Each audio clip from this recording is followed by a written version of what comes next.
And hear me when I tell you this. When people can walk away from you, let them walk. When people can walk away from you, let them walk. Everything you're going through is preparing you for what you ask God for. You just got to quit tripping while you're in the process, because the process is necessary. You may not see it now, but when he gets you on the other side of it, you're going to see exactly why it went that way. And you're going to be okay with it. But quit tripping during the process.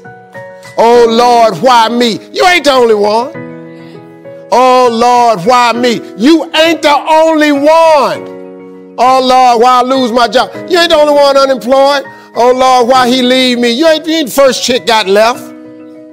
Lord, if I could just stay with him a little bit longer. Maybe you don't need him. Maybe he the reason you ain't got nothing now. Well, I don't want to leave him because I've been with him 8 years. Well, hold up. Whoa. You want 8 more years of this? Let his monkey ass go. But now, God can't give you what you want because you want to hold on to what you got. You all in the way. Now you telling him how to bless you. You can't tell God how to bless you. It's a simple process. The only reason I'm telling you this, because this is how I made it. I just do me. I'm just being me. I stay uniquely who I am because you are okay just the way you are, because God made you uniquely who you are. He wanted you to be just like you are. God uses people to help move us toward our destiny. But here's the key. You can't become so dependent on people that you're getting your worth and value out of how they treat you. It's easy to become addicted to compliments, addicted to encouragement, addicted to them cheering you on. Now you rely on them to keep you feeling good about yourself, to always be there to validate you, to make you feel approved. Like a drug, if they don't keep you fixed, meet all your expectations, you get discouraged, feel inferior, work overtime to try to win their approval. And if you rely on people, you'll be disappointed. People will let you down. People will get busy and not be there when you need it. Sometimes people will even turn on you. Quit relying on people. What they do or don't do doesn't determine your worth. What they give you or don't give you cannot stop your purpose. Quit waiting for people to approve you and start approving yourself. People may not encourage you. You can encourage yourself. People may not make you feel special. You can make yourself feel special. I know I'm crowned with favor. I'm one of a kind. I'm a masterpiece. You'll have better relationships if you'll start validating yourself. If you're always depending on somebody else, you'll become needy, a burden, waiting for other people to keep you fixed. Can I tell you, your friends, family members, they have enough problems of their own. They have enough issues that they're dealing with to not come home and have to work on you for 3 hours. That's not only hurting you, it's unfair to the people God put in your life. They're not responsible for your happiness. They're not responsible to keep you cheered up.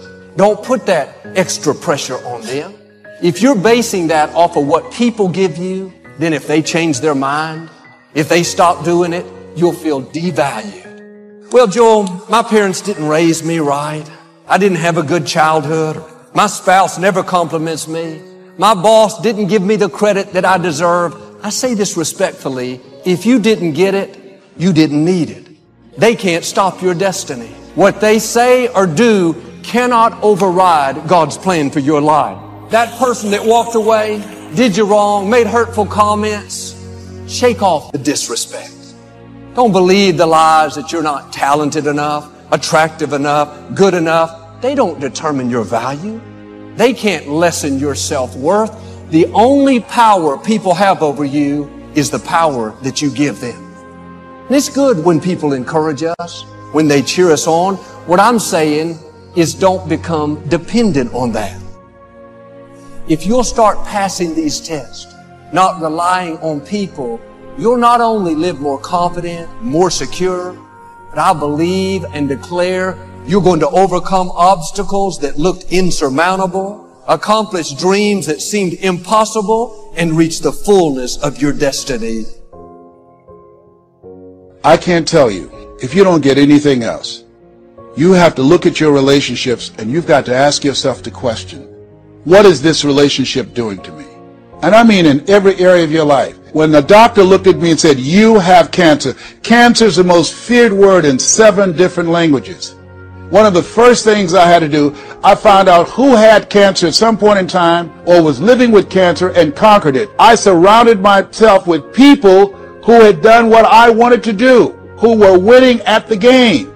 See, it's very important, every area of your life. If you want to improve your health, start hanging around healthy people. They did a 30-year study and said that the reason that most people are obese, it's a mind virus. Listen to what they said. A mind virus is communicated mind to mind. That if you have a friend that's fat or you marry somebody that's obese, you have a 41% to up to 161% of becoming obese yourself. Even if they live in another state. Whoa, why? Because birds of a feather flock together. Never forget, high school teacher Mr. Leroy Washington said, Mr. Brown, if you run around with 9 broke people, I guarantee you'll become number 10. Whoa, think about that. Part of your mindset development, not only listening, not only reading, but you have got to look at your relationships, upgrade your relationships, and continue to evaluate them and make sure they're an asset to you and not a liability. My son John Leslie is a motivational speaker. He has a saying, who should you count on and who should you count out? See, there's some relationships that can start out real positive, and then sometimes we outgrow people. Have you ever outgrown someone? Somebody you used to be close to, used to be your bosom buddy, and then you haven't been together for a time, and then when you get together, you have absolutely nothing in common. Sometimes it happens with family members. My twin brother, it's a strained conversation because he's talking about, Les, did you hear who died? No, I don't get up reading the obituary column. I'm glad my name is not there. Hello? I don't care. I'm focusing on living. Our conversations are so different. Isn't it interesting how you can be raised in the same family, same circumstances, by the same parents and end up dramatically different? It's called life. Never underestimate the power of influence. What an important statement. The influence of those around us is so powerful.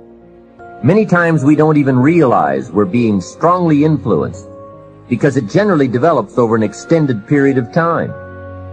If you're around people who spend all they make, chances are excellent that you'll spend all you make. If you are around people who go to more ball games than concerts, chances are excellent that you'll do the same. If you're around people who don't read many books, chances are excellent you won't read many books. People around us can keep nudging us off course a little at a time until finally, 10 years from now, we find ourselves asking, how did I get here? Those subtle influences need to be studied carefully if we really want our lives to turn out the way we've planned. Of course, you must be the judge. You must determine whether the situation and the people call for disassociation or limited association. But remember, if it isn't taking you where you want to be 5 years from now, 10 years from now, now is the time to fix it. Spending more time with the right people. People of substance and culture. People who understand philosophy and discipline. People of accomplishment and character. Many years ago, Mr. Shelf said to me, Mr. Rohn, if you truly wish to be successful, you've got to get around the right people. Keep asking the question, who can I get around? Who could I spend some time with who would have a positive influence on my life? Don't pick up your plan, especially your financial plan, from unsuccessful people. This is called association on purpose. Getting around the right people by expanding your circle of influence. Listen to me, man. You have a great life in front of you. But your great life is in front of you. It's not behind you. What you did back there ain't got nothing to do with what God got for you. What you did back there was learn the lessons to get you to where you are at this particular moment right here. But what God got for you, do you know, man, that you can actually mess your life completely up? You can jack it all the way up and you can turn around and get it right? Do you understand that?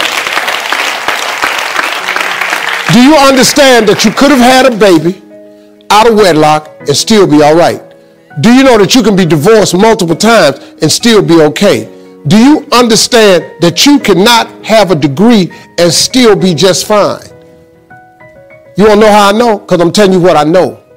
I lost everything twice. I don't know if you've ever lost everything before, but I've been bottomed out twice.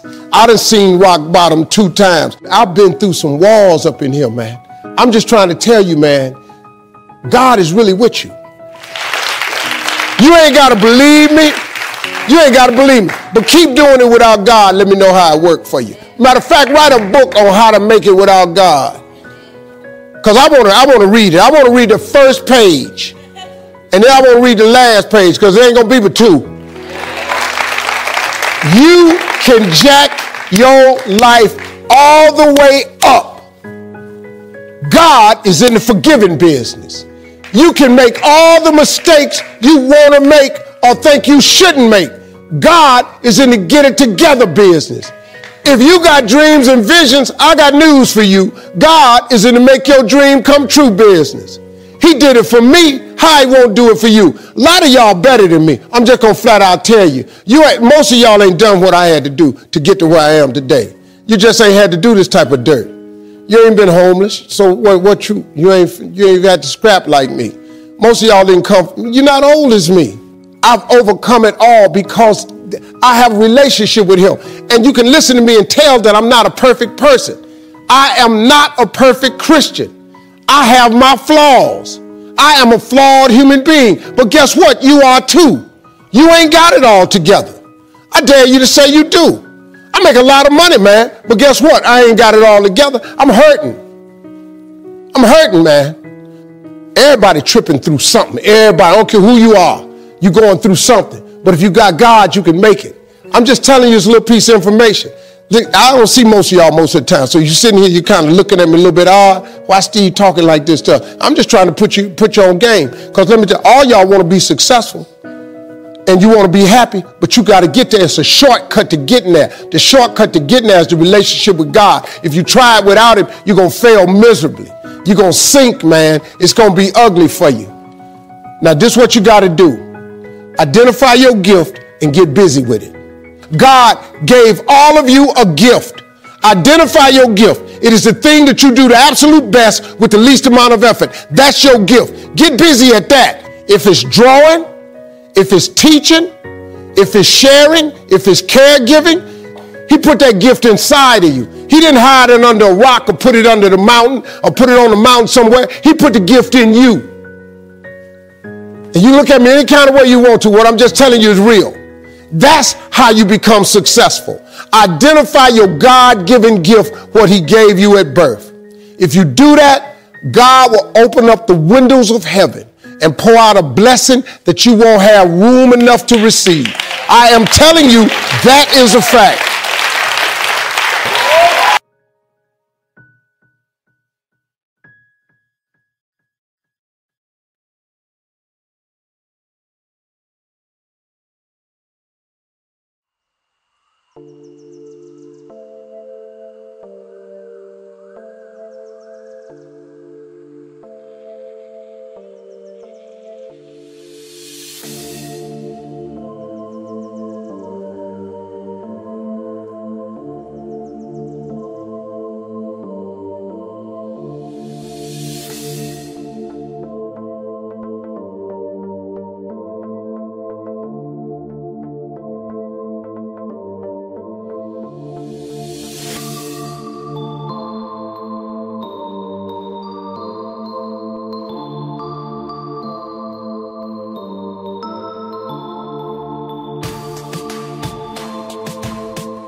so high I'm hypnotized. What's up is down, what's left is right. Chasing stars and holding you. I can't see the end, but we'll see it through.